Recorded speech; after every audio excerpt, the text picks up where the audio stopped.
Okay, I'm back. Apparently, I was having a really squirrely wireless connection over there where I was sitting, so I couldn't make the video over there by the Buddha fountain. But you got to see it. You got to see all the heart rocks, so that's what I wanted to show you. So I want to tell you a little bit more about the heart rocks and why I started collecting them. So I started collecting them years ago when I was really, really fighting a lot with my dad, and for some reason I couldn't understand why I was fighting with my dad, and I also was so in pain about it because I really wanted his approval. And I remember I went for the hike. It was probably at least 13 years ago because my dog is almost 14, and I did this with her when she was a puppy. And I remember we went for this hike, and I found a heart rock.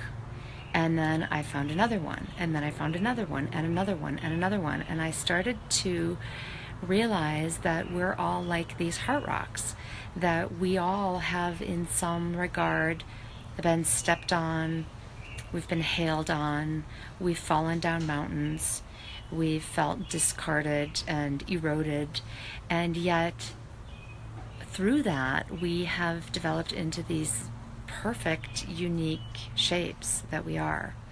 And I began to see me as a heart rock, and I began to see my wounds as a heart rock, and the ways that I have evolved as a heart rock. So then I started collecting heart rocks, and on this particular walk, we walked for about 4 hours, and I came back with such full pockets of heart rocks. And this was, as I said, it was probably 13 years ago, and now I just have heart rocks from all over the world. So it's a great thing to just start looking for heart rocks. Just start seeing ways that you see love everywhere. Really, that's what it's about, is just seeing love everywhere. And, you're going to start seeing them in seashells and in clouds and in tree formation and in leaves. I'm just looking around right here where I'm sitting to see if I see any hearts. And I'm sure there are hearts because I'm sitting outside where there's all this foliage and stuff. And I'm sure if I look long enough, I'll see a space to me that looks like a heart, because really you just see what you're looking for. And because I'm always looking for love and I'm always looking for examples of it, I start to see it everywhere. So that's my invitation for you is to start looking for it and see what you see. You might see it in leaves. You might see it in...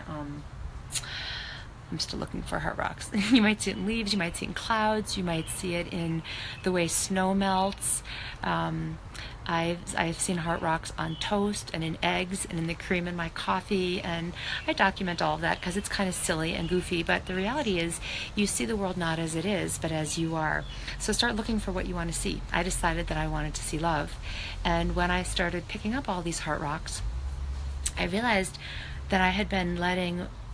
One of the things that happened on that 4-hour hike was that I ran into so many people on the trail. And at the time, I was teaching 14 yoga classes a week.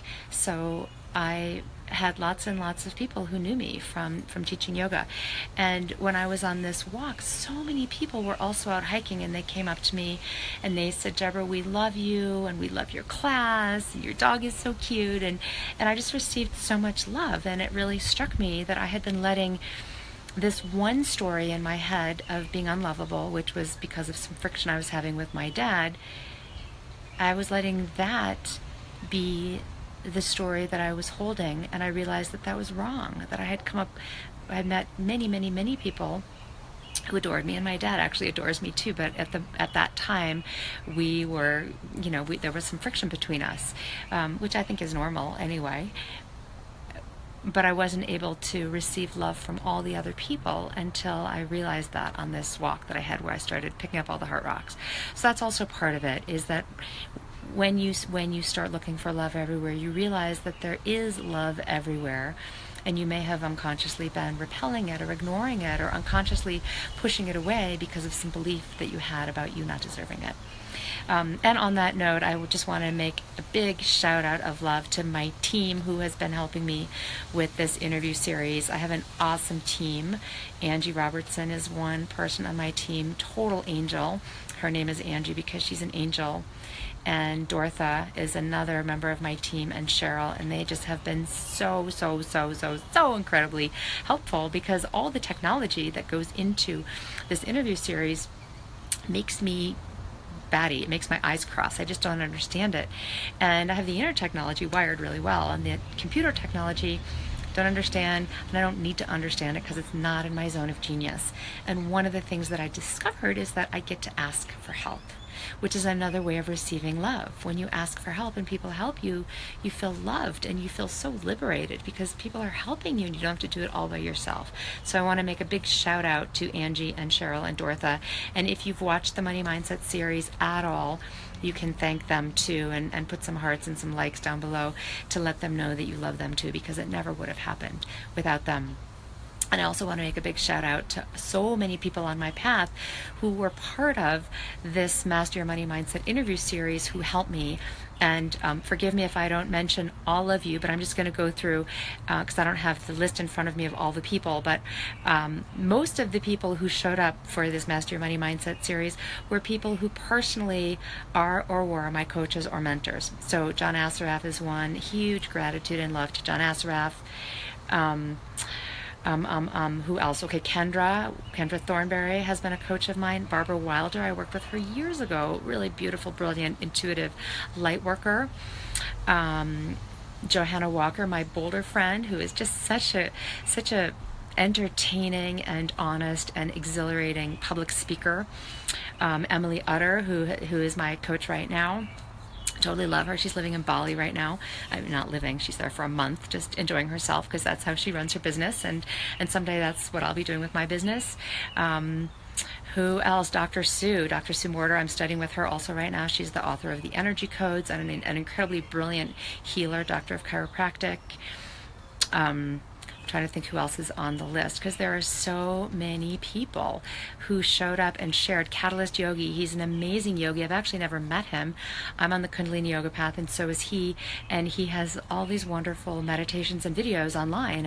And sometimes when I'm looking for a 40 or 120-day meditation, I pick one, and I did one with him that I did for over 40 days that was super great, kind of intense, really fun, really hard. Love him. Guru Ganesha Singh, he's brought us Sanatam Kaur and Niranjan Kaur and Mirabai and all of the Kundalini yogis whose music you know. He's got this incredible site called Spirit Voyage where you can download mantras and the words to the mantras and lots of music and yoga clothes. So he is super, super awesome, and he's really been a huge influence in my life. Through that Kundalini yoga lens. Some of my yoga teachers like Jeannie Manchester, dear friend of mine and my colleague, fellow yoga teacher. We've been on retreats together. We both teach. We both live in Boulder. So much love to you, Jeannie. Valerie, another yoga friend of mine who I've known for years. Beth Davis, she read my hand years ago, and she told me I was playing small and I was being invisible and I was afraid of my gifts and my greatness, and she was absolutely right. And now I've been listening, and this is part of the result of that. So anyway, many amazing teachers and guides. Dr. Srini Pillai, he's a neuroscientist from Harvard and very eloquent, really smart. Benjamin Hardy, he's an awesome writer. He's a young guy, and I'm probably old enough to be his mother, and I'm so inspired by him, and I follow him because he's built himself an audience of over 150,000 people just by writing his heart out. He's a dad, he has 3 kids, and he's finishing his dissertation right now, and he's master of time hacking. So just want to give a lot of love to everybody who's been part of the summit, both in front of the camera and behind the scenes. That's it. Have a beautiful day. And send some love to someone you love. See you tomorrow. Thanks for watching. Hey, and it's today 60. Today's day 60.